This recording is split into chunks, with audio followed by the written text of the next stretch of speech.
유격수로서 절대 가져선 안 되는 별명이에요. 지배. 이종범이 지배를 했다는 건 정말 이렇게 통치를 한 거죠. 정근우 선수가 그 얘기한 적 있어요. 한화 있을 때 한 시즌 내내 5명, 6명의 유격수와 플레이를 하다 보니까 어느 리듬에 어느 장단에 춤을 춰야 하나.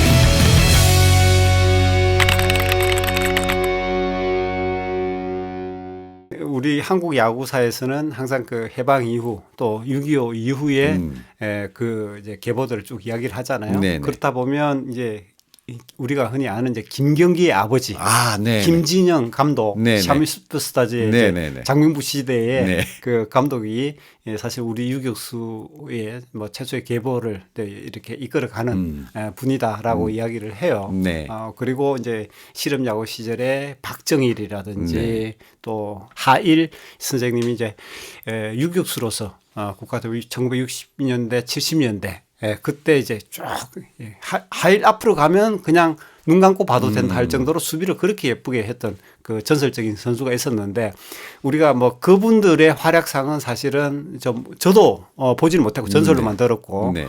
그리고 프로 시대 이전이었기 때문에 이분들은 이제 실업야구 시절 한국 야구사를 놓고 보면 축이 되겠지만 또 전체를 놓고 보면 네. 5명을 추려야 된다면 조금 좀 애매한 또 그런 부분이 있겠죠. 네. 네. 아무래도 뭐 영상이랄지 이런 것들이 좀 많이 남아있지 않다 보니까 그렇죠. 또 이제 입에서 입으로만 전해 들은 부분들이 좀 있어서 네. 특히나 지금 젊은 세대 같은 경우에는 그게 누구세요? 뭔지 이럴 가능성도 좀 있고요. 네. 자, 먼저 그렇다면은 유격수 계보의 첫 번째로는 어느 인물을 꼽아주셨는지요? 저는 제가 유격수로서 만나본 선수 중에 가장 뛰어난 선수라고 생각을 하거든요. 네. 김재호 선수. 김재호. 네.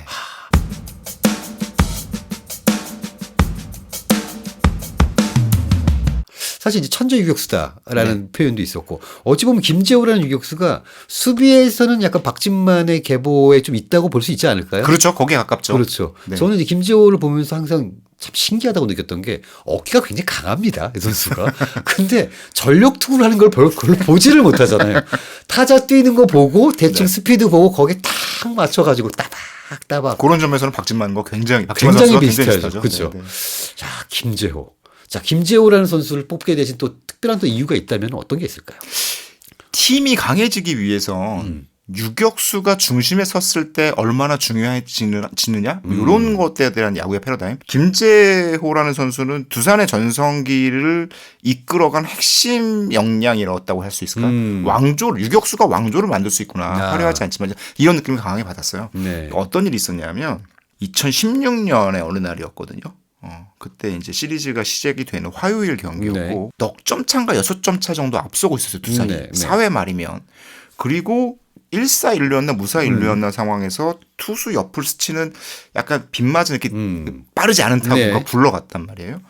그러면 점수차도 넉넉하고 그걸 굳이 무리해서 대시해서 병살까지 이어갈 필요는 없거든요. 쫓아잡아서 아웃카운트 하나만 잡아내면 무난하게 경기가 흘러갈 수 있는 상황이었는데 김재호 선수가 그거를 정말 아주 마치 9회말 끝내기 잡아내듯이 막 뛰어서 잡아서 그거를 병살 플레이로 연결을 했단 말이에요. 그 점이 되게 신기했어요. 그래서 이게 왜 거기서 그렇게까지 뭐 중요한 상황도 아닌 것 같은데 그랬더니 김재호 선수가 차근차근 설명을 해주기 시작해요.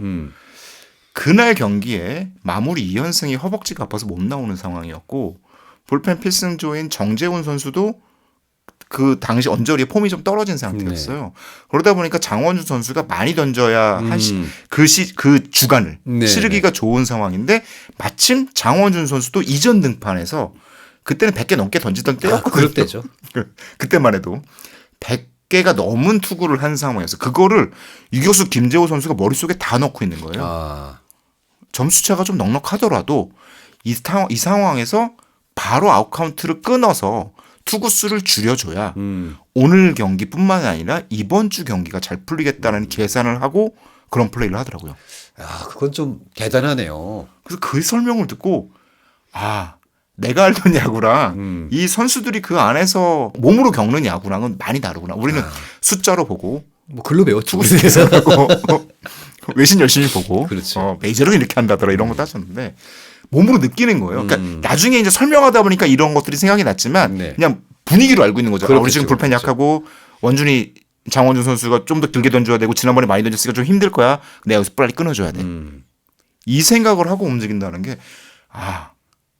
유격수가 이런 정도의 급이 되면 다른 선수들 모두가 사는구나. 투수도 살고 그러네요. 외야수도 살고 다 사는 거잖아요. 그래서 이런 유격수가 네. 여럿 있으면 좋겠다라는 생각을 했습니다.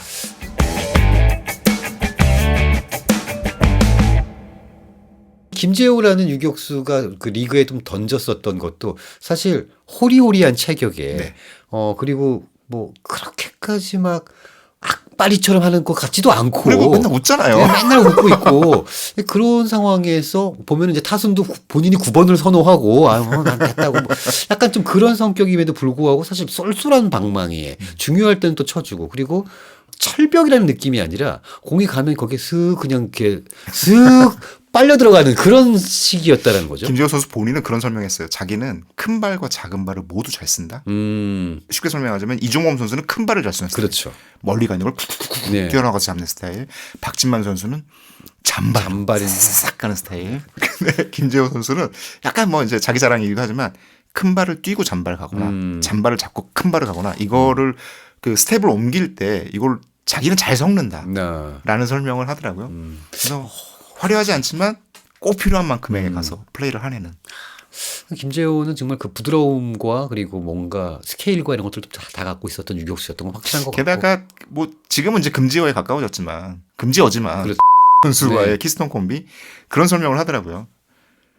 선수를 딱 한 명만 두고 보면 최고의 이루수라고 할 수 없다. 근데 김재호와 묶이면 이건 역사상 최강의 키스톤 콤비에 가깝다라는 설명을 하거든요. 사실 그것도 말이 맞는 것이 키스톤 콤비니까. 네. 그렇죠.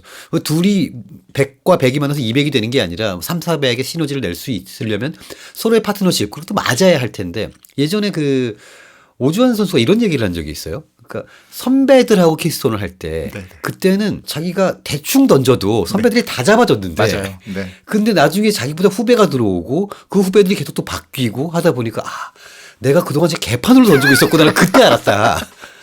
그런 얘기를 하는 걸 보면 사실 둘이서 급이 맞는 어떤 키스톤이 동시대에 만나서 같이 활약할 수 있다는 건 사실은 그 둘에게도 행운이지만 그걸 보고 있는 팬들에게도 참 큰 행운이긴 하죠. 더블 플레이를 할 때 사실은 이제 463 같은 경우에는 그 리듬이 잘 안 맞아도 되거든요. 어차피 그렇죠. 유격수는 오면서 받아갖고 찍고 던지면 네. 되니까. 근데 643의 경우에는 이루수가 와서 받아서 던져주는 동작이 굉장히 리듬이 중요해서 그렇죠. 이를테면 유격수가 잡았는데 이루수가 안 와 있거나 먼저 와 있거나 하면 이 리듬이 흐트리면 악송구가 날 가능성이 그렇죠. 굉장히 높잖아요. 그래서 이루수 역할이 굉장히 중요한데 정근우 선수가 그 얘기한 적이 있어요. 한화 있을 때 한 시즌 내내 한 5명, 6명의 유격수와 플레이를 하다 보니까 어느 리듬에 어느 장단에 춤을 춰야 하나. 자기가 그거 다 맞춰주느냐고 정말 죽는 줄 알았다. 나 정말 대단한 이루수라고 한 번만 써달라고 얘기한 적이 있거든요. 예전에 2008년 베이징 때도 네. 그 고영민 선수가 막판 그 병살 플레이를 할 때도 발이 사실 안 맞았잖아요. 안 맞은 것도 안 맞은 거고 그 타이밍이면 사실은 베이스를 찍고 여기서 그렇지. 피벗을 해야 되는데 그렇죠. 베이스 받고 앞으로 앞으로 나갔어요. 그리고 일종의 러닝스로처럼 그렇죠. 턴을 하니까 그 장면을 보고 있던 이승엽 선수도 막 이랬다는 거 아니에요. 지금 그러니까요. 뭐야. 지금 뭐 하는 거야? 근데 어쨌든 그게 되면서 이제 역사가 뭐 만들어졌긴 맞죠. 했습니다만은 사실 그렇습니다. 그 키스톤 콤비의 어떤 플레이를 보는 것만큼 또 이게 재미있는 게 별로 없는 것처럼 거기에서 유격수가 정말 궁합이 잘 맞는 이루수와 함께 시너지를 만들어서 내보는 플레이를 보는 것 거기에 또 정점에 김재호가 있었네요. 맞습니다. LG 오지환? 오지환이요? 네. 오 이거 의외인데요. 야. 현재 뛰고 있는 선수 중에 넣을 수밖에 없다. 네. 근데 여기에 저는 이게 제일 먼저 오지환 써놓고 나서 사실 고민을 많이 했어요. 네. 왜냐하면은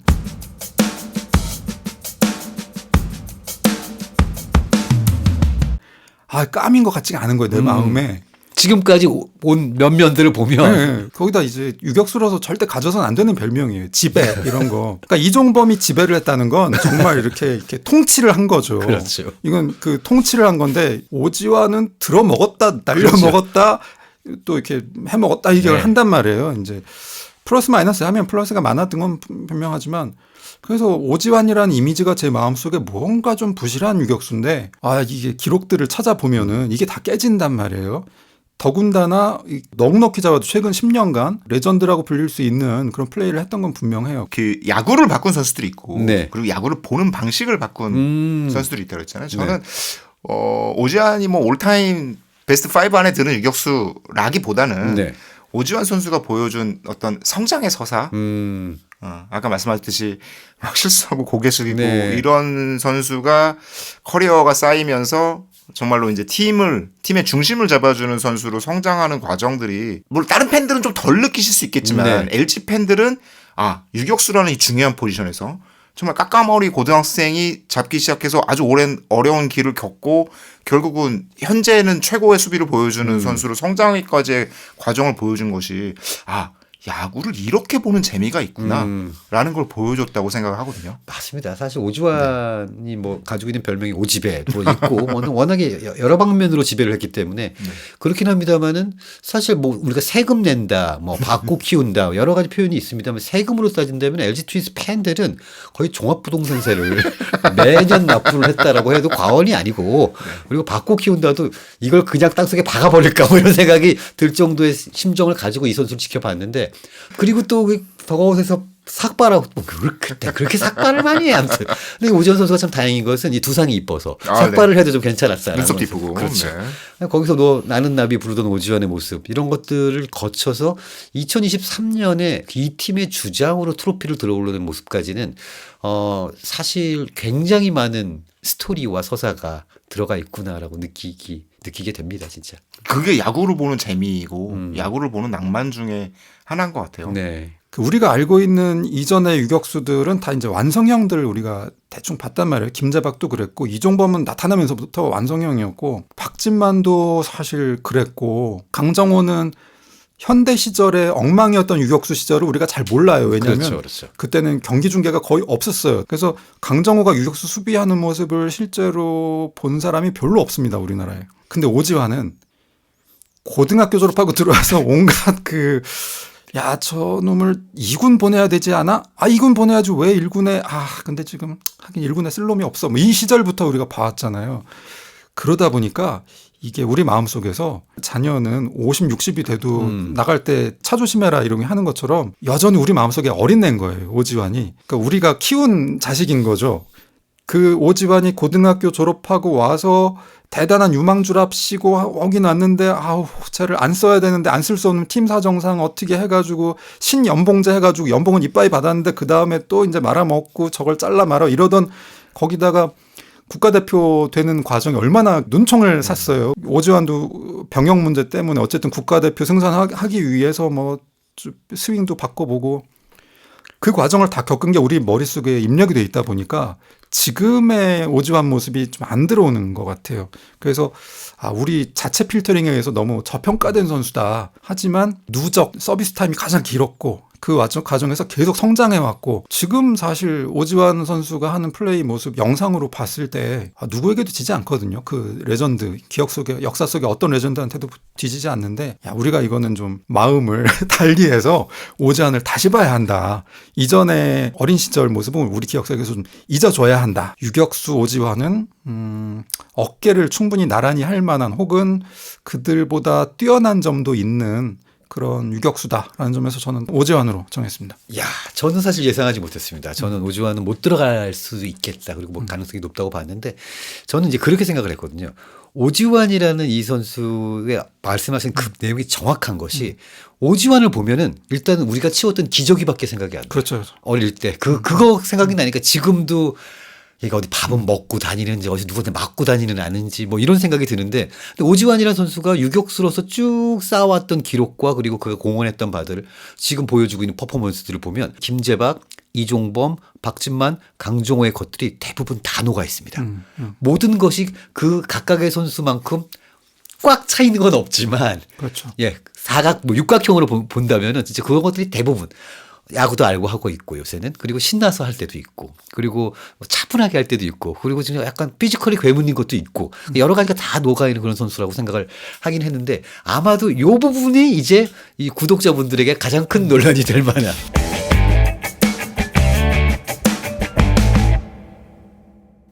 저는 기억나는 장면이 수비를 하다가 잘못 받아서 네. 손톱이 깨져서 피가 나는데 네네네. 중계화면에 막 피 네. 철철 흐르는 게 보이는데 괜찮다고 아무렇지도 않다고 그런 장면들도 그랬죠. 기억이 나고 네. 그리고 워낙 이제 어릴 때 입단할 때부터 이제 가까이서 오랫동안 봐왔거든요. 이 선수가 어떻게 성장하고 어떻게 좌절하고 어떻게 힘들어하는지를 옆에서 좀 봐와서 그런지 네. 그 스토리는 그 자체만으로도 그러니까 그 유격수 수비, 유격수 공격 이런 걸 떠나서 유격수라는 존재가 어떻게 만들어지고 어떻게 성장하는지를 많은 팬들에게 보여준 사례라고 생각이 들어요. 사실 그렇습니다. 오지환이라는 유격수가 어쨌든 간에 이렇게 자리를 지금은 잡았고 관한 연봉도 이제 받게 됐고 됐습니다만은 여전히 오지환에 대해서 아니야 하는 시선들은 여전히 또 존재하고 있기도 하고 심지어 처음에 오지환을 입단을 시키고 나서 그때 김재박 감독 시절인데 네네. 뭐 우리나라 유격수의 또 대표적인 인물인 김재박 감독은 얘 유격수 아니야. 얘는 유격수 아니야라고 했고 그 오지환을 유지현 코치가 네가 이기나 내가 이기나 보자라고 해서 이렇게 그 전에 한번 연경현 코치도 거쳤어요. 거쳤죠. 그리고 오지환 선수를 얘기하면서 함께 얘기를 해야 되는 게 오지환의 이제 스승이라고 해서 유지현. 네. 유지현이 또 이게 우리 계보를 하면서 들어갈 수는 없어요. 들어갈 수는 없지만 그래도 이름 한번 얘기할 정도는 된다. 그렇죠. 왜 하늘은 유지현을 내고 왜 다시 하늘은 이종범을 냈는가. 주유. 그래서 유지현이 LG 트윈스 우승 전성기에 이제 유격수인데 국가대표 나가면 이루수를 하더라는 거죠. 물론 이종범의 모습을 봤으니까 다 납득을 했지만 유지현이 나름대로 그런 열등감 뭐랄까 그 어떤 자괴감 속에 살지 않았겠어요? 그 자리에서 이제 분석했던 벤치마킹했던 이종범의 모습, 김재박 선배의 모습 또는 김재박이 길러낸 박진만의 모습을 보면서 연구했던 것들이 오지환에게로 주입이 된 것 같다. 네. 저는 오지환 선수 이제 유지현 코치 때 네. 진주 연암 네네. 옛날에 연암 공전이라 그러는데 네. 연암 공대 거기서 훈련하는 이제 마무리 훈련 때 가봤었거든요. 네. 근데 이 드럼통이라 그러잖아요. 네. 그거를 유지현 코치가 굴리고 오지환이 그걸 점프를 해서 넘어서서 송구를 하는 이 연습을 갖다 계속 하고 있는 거예요. 그래, 뭐 내가 공추 서커스 다니냐고 막 그러기도 하고 이랬는데. 그러니까 이 오지환 선수 그러니까 더블 플레이 할 때 주자가 그때는 거칠게 슬라이딩을 했잖아요. 네네. 요즘에는 이제 그런 뭐 여러 가지 그 충돌 방지를 하는 이제 그렇죠. 그런 룰도 생기고 했지만 그때는 그냥 1루 주자는 까고 들어가는 그렇죠. 거죠. 그걸 넘어서서 수비를 해야 되는 이제 그걸 연습을 하는데 네. 그런 어떻게 보면 그게 눈에 보이지 않는 곳에서 유지현 코치가 오지환을 만들기 위해서 네. 정말 많은 노력을 했었던 거죠. 그렇죠. 네. 사실 그때 뭐 정말 유명한 일화들이 많잖아요. 네. 뭐 누가 먼저 쓰러지나 보자 해서 한 명은 치고 한 명은 받고. 저는 이제 그 둘을 광경을 보면서 예전에 또 그 오지환이 3루 주자 있고 유지현이 3루 코치 있는데 제가 뒤에서 이렇게 사진을 딱 찍은 게 하나가 있는데 뭐 초성도 이응 지읒 히읗인데 둘이 이렇게 이게 참 이렇게 역사라는 것이 연결이 되는구나라는 생각도 들고 또 유지현이 오지환이라는 제목을 처음 발견했을 때 자기가 갖지 못한 하드웨어와 네. 이 이제 어마어마한 어깨와 네. 이런 얘를 내가 어떻게든 만들어야겠다라는 생각도 들었을 것 같고 근데 얘는 나만큼 센스는 좀 없네 뭐 이런 생각도 했었을 것 같고 그렇죠. 이게 참 재미있습니다. 네.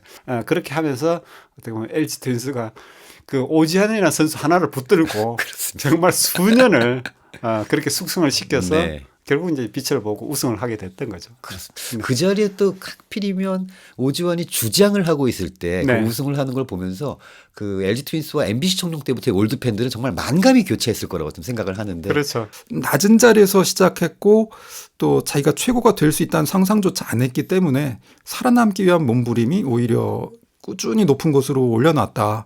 그래서 지금은 물론 이제 좀 신체적 능력이 이제 꺾인 나이가 돼버렸지만 그 수비의 완성도 면에서 이거는 인정해 줄만하다. 오지환은 충분히 앞으로 지금의 우리가 이제 현역 선수 중에 하나를 꼭 넣어야 된다. 구색 맞추기 이런 걸 떠나서 다시 40년이 흐른 후에 10명으로 유격수 계보를 짠다라고 해도 저는 유격수의 오지환은 오히려 그의 모습을 안 본 후대 팬들에 의해서는 더 높이 평가되면서 반드시 들어갈 거라고 생각합니다.